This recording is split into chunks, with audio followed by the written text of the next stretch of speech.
श्रीराम समर्थ वाणीरूप श्री महाराज तात्यासाहेब केतकर यांची रोजनिशी डायरी भाग क्रमांक 32.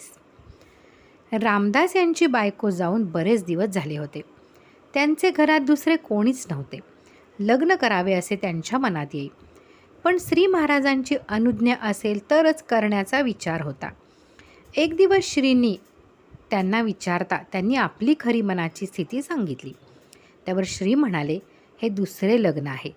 ह्यात आपली खरी परिस्थिती सांगून व त्याबरोबर ज्याच्याशी संबंध यावयाचा त्यास उपकार वाटला पाहिजे असे स्थळ आले तर करावे. थोड्याच दिवसात असा योग आला. बडोद्याचे ओझे या नावाचे गृहस्थ आले. ते पूर्वी फार श्रीमंत होते, पण परिस्थितीमुळे फार खालावलेले होते.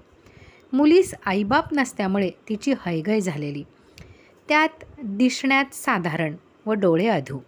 घरातील कामाची माहिती नाही, अशी बरीच वैगुण्ये होती. त्या लोकांनी फारच गळ घातली. हे सर्व श्रींच्या सांगण्याप्रमाणे जुळत आहे असे समजून रामदास यांनी कबूल केले व हे लग्न तारीख 23/2/40 रोजी आनंदात पार पडले. त्यांचा संसार सुखाने चालला आहे. आज 1962 त्यास 2 मुलगे व 1 मुलगी आहे. त्यास असलेल्या समाधानात भंग पडलेला नाही. हे श्रींच्या कृपेनेच घडले अशी त्यांची खात्री आहे. पुढे काही दिवसांनी रामदास यांचे हर्नियाचे ऑपरेशन झाले. KEM इस्पितळात त्याचे ऑपरेशन झाल्यावर त्याच्या शेजारील कॉटवर एक गृहस्थ पडलेला होता. तो सबंध भाजलेला होता. त्यांचे चुलत्याने सांगितले की या भाजलेल्या गृहस्थाच्या घरी एक लाकडाचा श्री मुरलीधर गायीसह होता. मूर्ती मोडलेली होती म्हणून त्याच्या बापाने ती मूर्ती गायीसह चुलीत टाकली. ज्या वेळेला ही गोष्ट त्यांच्या घरी घडली त्याच वेळेला शनिवारी दुपारी 12 वाजता हा मुलगा मुंबईत होता, तो भाजला गेला. अशावेळी मनात आले की आम्ही किती अपराध कळत न कळत करत असू. श्री महाराजच सांभाळणार यात शंका नाही. श्री रामनवमी, श्री गोकुळाष्टमी वगैरे जन्मोत्सव घरीच करीत होतो. मधून जालना अगर गोंदवल्यात जात होतो. श्री महाराज जेथे आहेत तेथे आनंदात कार्यक्रम घडतात. डॉक्टर पाथरकर व त्यांच्या मंडळींनी श्रींचा अनुग्रह घेतला. 16/4/40 व ते श्रींच्या मंडळीत समरस झाले. त्यांची हकीकत पुढे येणारच आहे. यंदाची श्री हनुमान जयंती नाशकास पंडितरावांकडे झाली. त्यांच्या देवात श्री मारुतीची मूर्ती नव्हती. श्री म्हणाले, मारुतीशिवाय घर असू नये. श्री मारुतीची मूर्ती आणून श्री हनुमान जयंती करून आम्ही परत मालाडला आलो. त्या दिवशी शंकरराव भजन यांच्या मंडळींनी पुरणपोळी वगैरे स्वयंपाक करून पंडितराव यांच्या घरी नैवेद्य करून आणला होता. श्री मारुतीरायावर श्री महाराजांचे अत्यंत प्रेम आहे. एकदा श्री महाराज सांगत होते की दररोज श्री मारुतीरायाचे दर्शन घेतल्याशिवाय राहू नये. प्रत्येक गावात मारुती असतोच. तेव्हा एक गृहस्थ म्हणाले, आमचे गावात मारुतीचे देऊळ नाही. लगत श्री म्हणाले, ज्या गावात मारुती नाही त्या गावात राहूच नये. हुबळीत श्री महाराजांच्या वेळेपासून असलेले दत्तोपंत तबीब होते. ते फार सात्विक असून श्रींवर त्यांची चांगली निष्ठा होती. थोड्याशा आजाराने ते वारले.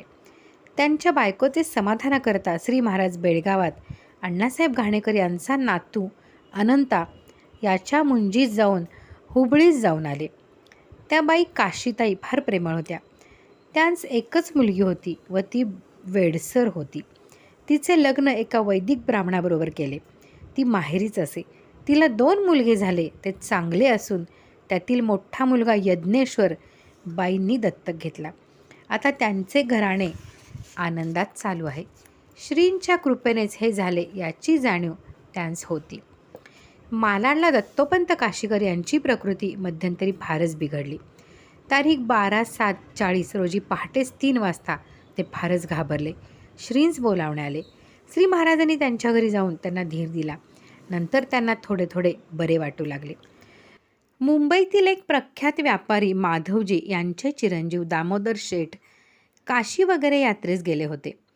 परत येताना हरद्याचे श्री महाराजांचे राम मंदिरात उतरले होते. त्यांचा मुलगा कृष्णदास व त्याची बायको तेथे राहिली. बाकीची सर्व मंडळी मुंबईस परत आली. हरद्यात कृष्णदासाने भगवंताचे प्राप्तीकरता उपोषण सुरू केले. त्याचे उपोषण पाणी व अन्नाशिवाय होते. त्याची बायको नुसते पाणी पिऊन राहिली होती. असे त्यांनी 19 दिवस उपोषण केले. मध्यंतरी देवळाचे पुजारी महादेव भट यांनी श्रींना व त्यांच्या घरी दामोदर शेठजी यांना कळवले. दामोदर शेठजी श्रींकडे आले. श्रींनी यांस उपोषण सोडावे हा मार्ग बरोबर नाही असे लिहून पाठवले. ते पत्र घेऊन गेले, पण कृष्णदासने उपवास सोडला नाही व श्रींनी यावे अशी तार केली. श्रींनी त्यास उलट कळवले की कृष्णदास माझे ऐकत नाही तेव्हा मी येत नाही. त्याने उपवास सोडावा म्हणजे मी येतो. त्याचा परिणाम असा झाला की त्याने उपवास सोडला नाही, पण ही सर्व मंडळी तारीख 3/10/40 रोजी मालाडला आली. श्री दामोदर शेठजी प्रथम श्री महाराजांना भेटले. श्री म्हणाले, जोपर्यंत कृष्णदास उपोषण सोडण्यास तयार होत नाही तोपर्यंत मी त्यास भेटणार नाही. कृष्णदासने आईवडिलांनी असे सांगितल्यावर श्री महाराज सांगतील तर उपोषण सोडतो असे कबूल केले व कृष्णदास श्री महाराजांना भेटला. श्रींनी त्याचे फार कौतुक केले. अत्यंत प्रेमाने त्याला साधकाने कसे वागावे हे नीट समजावून सांगितले. त्याचा कृष्णदासचे मनावर चांगला परिणाम झाला व त्याने उपवास सोडण्याचे कबूल केले. श्रींनी त्यास त्याचे गुरूंची पूजा करण्यास सांगितले. नैवेद्यास शिरापुरी केली. नैवेद्य दाखवून कृष्णदास वगैरे मंडळी जेवून घरी परत गेली. यात आश्चर्याची गोष्ट अशी की 19 दिवस त्याने अन्नपाणी सोडले होते, पण त्याचे प्रकृतीत फरक दिसत नव्हता. त्याने इतके दिवस उपास केला असेल अशी कल्पनाही होणारी नव्हती. तीर्थरूप भाऊसाहेबांचे वर्ष श्राद्ध पार पडले. पुष्कळ मंडळी जमली होती. अश्वत्थपूरचे मधुराव म्हणून एक गृहस्थ आहेत.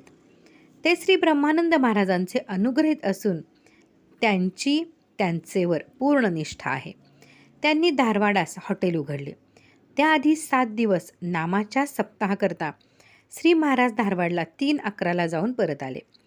बरोबर मालाडचे पटवर्धन व डॉक्टर रघुनाथ घाणेकर होते.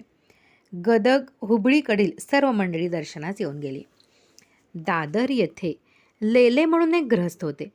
ते मेणाची चित्रे तयार करून प्रदर्शनात ठेवीत असत. चित्रे फारच चांगली करीत.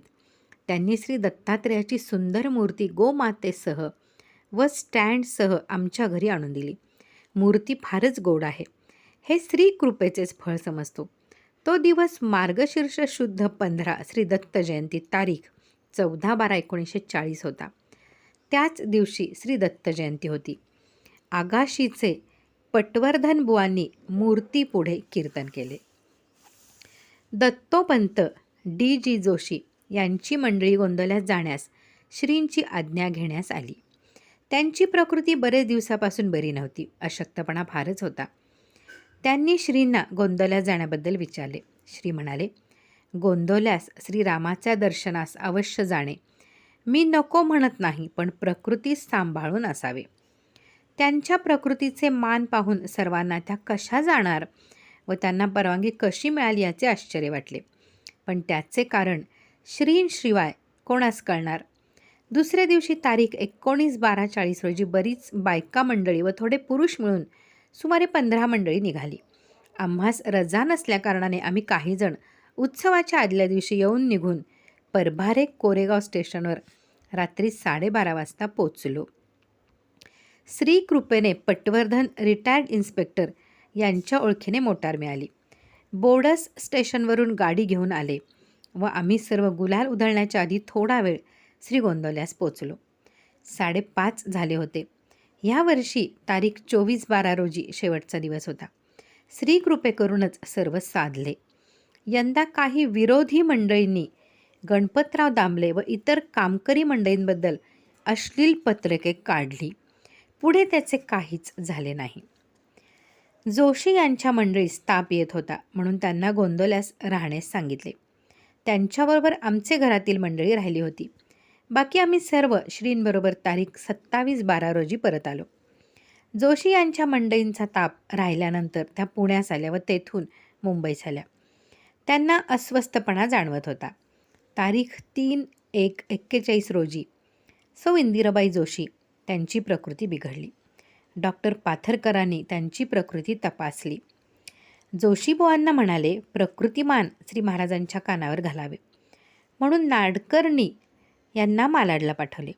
श्रींनी हे वर्तमान ऐकताच दादरला जाण्याचे कबूल केले व आम्ही गेलो. त्यावेळी त्या बेशुद्धीतच होत्या, पण श्री महाराज बसल्यावर चांगल्या शुद्धीत बोलल्या. श्रींनी त्यांना धीर दिला. त्यावर त्या म्हणाल्या, आता मला पुष्कळ बरे वाटत आहे, आनंदात आहे. श्रींनी त्यांना आशीर्वाद दिले. त्याच वेळेला नाशिकचे डॉक्टर गायधनी आपल्या मुलाच्या मुंजीचे आमंत्रण देण्यास आले. त्यांना घरातील परिस्थिती माहीत नव्हती. मालाडला जाऊन ते तेथे आले होते. श्री महाराज त्यांना भेटले व प्रसाद दिला. इतक्यात सौ इंदिराबाई घाबरल्याचे कोणी येऊन सांगितले. त्यांना श्रींनी एक तुळशीपत्र दिले व त्यांचे उशागती ठेवण्यास सांगितले. तुळशीपत्र ठेवले, श्रींचे आशीर्वाद सांगितले व त्यातच त्यांचा अंतकाल झाला. त्या बाई अत्यंत सात्विक होत्या व त्यांची श्री महाराजांच्यावर पूर्ण निष्ठा होती. त्या गेल्यावर श्री म्हणाले, गोंदवल्यास जाऊन श्रीरामरायाचे दर्शन घेऊन आली हे बरे झाले, त्यात तिची वासना राहिली असती. जयंतीलाल म्हणून एक गुजराती गृहस्थ होते. ते मंडलेश्वराचे भीमराव मोडक यांच्यामार्फत श्रींचे अनुग्रहित होते. श्री महाराज मुंबईत आल्यापासून ते नेहमी येत असत. त्यांची एक मुलगी लग्नाची होती, कोठेही जुळेना. त्यांना काळजी वाटत होती. एका श्री गुरुपौर्णिमेला मुलीला घेऊन ते आले. मुलीच्या लग्नाबद्दल विचारता श्रींनी मुलीस सांगितले की दररोज रात्री निजण्यापूर्वी श्री रामनामाची एक माळ जप करीत जा, उत्तम स्थळ मिळेल. जयंतीलाल स्थळे पाहतच होते, कुठलेही लक्षात येईना. पुढे लवकरच अशी घटना घडली की एका बँकेत नोकरीला असलेल्यांचे लग्न ठरलेले मुलीच्या बाजूने मोडले. त्याबद्दल श्रींना विचारता चौकशी करण्यास सांगितले. स्थळ चांगले आहे, तिचे कल्याणच होईल, त्यास द्यावी, असे श्री म्हणाले. मुलाच्या घरची गरिबी होती. श्रींच्या सांगण्याप्रमाणे लग्न झाले. त्यांना आज मोठ्या बँकेत 1500 पगार असून मुले मुली असून आनंदात प्रपंच चालू आहे. श्री महाराज मधून मधून बाहेरगावी जात असत.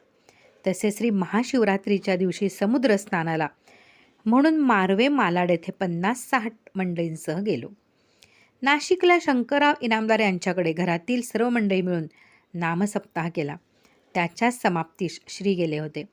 वज्रेश्वरी सुमारे 150 मंडळींसह श्री महाराज दामोदर शेटजींकडे गेले होते. जेथे श्री महाराज तेथे आनंद हे खरे. श्री महाराजांच्या कृपेमुळे माझी नोकरी आनंदात पार पडली. मुंबईत आल्यावर नाशिक, बडोदे, अहमदाबाद, माउंट आबूस जावे लागत होते. ते आमचेकडून बदलले तेव्हा माझी बदली शिवडी डेपोत तारीख 5/3/41 झाली. तेथे मी पेन्शन घेईपर्यंत म्हणजे तारीख 3/3/1948 पर्यंत राहिलो.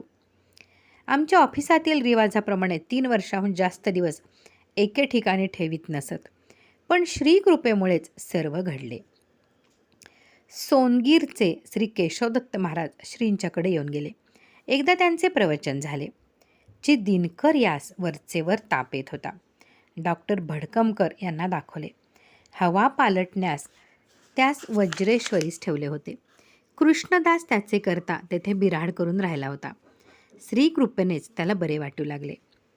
डॉक्टर बाबूराव काळे यांनी लढाईवर जाण्याकरता नाव दिले होते. हे त्यांच्या वडिलांना अगर कोणासही माहीत नव्हते. मिल्ट्रीतून हजर राहावे म्हणून तार आल्यावर कळले. त्यावेळी ची सौ विमल 2 मुलांसह मालाडला आली होती. त्यांची तार येताच श्रींसह आम्ही सर्व औरंगाबादेस गेलो.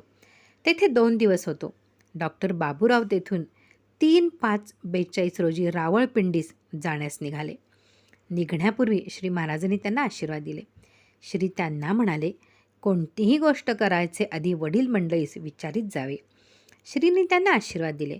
आम्ही मनमाडपर्यंत सर्व मंडळी बरोबर होतो. ते तारीख 4/5/42 गाडीने रावळपिंडीस गेले व आम्ही सर्व मालाडला आलो. सौ विमलला काळजी फार वाटत असे. तिने श्री महाराजांना सांगितले. श्रींनी आश्वासन देऊन सांगितले की तू अगदी काळजी करू नकोस, ते खात्रीने खुशाल परत येतील. ते परत येईपर्यंत तू दररोज आंघोळ केल्यानंतर 13 वेळा दिलेला मंत्र लिहावा व त्यास हळदी कुंकू वाहत जावे. त्याप्रमाणे ती आजपर्यंत 1962 करीत आहेच. श्रीकृपेकरून डॉक्टर यशस्वीपणे परत आले. लढाईवर त्यांच्यावर पुष्कळच प्रसंग आले, पण त्यातून श्रीकृपेकरूनच निभावले. असो, डॉक्टर बाबूरावांचे लढाईवर जाणे श्री महाराजांना कदाचित पसंत पडले नसते व ते होते तेथेच राहिले असते तर उत्तमही चालले असते. औरंगाबादेत त्यांचे नाव चांगले होते. त्यांचे वडीलही तेथेच वैद्यकीय धंदा करीत असल्यामुळे जम चांगला बसला असता. पण पुढेही सर्व श्रीकृपेनेच चालू आहे, त्यातही आनंद आहेच. यातील पुढील भाग आपण पुढे पाहूयात. श्रीराम जय राम जय जय राम.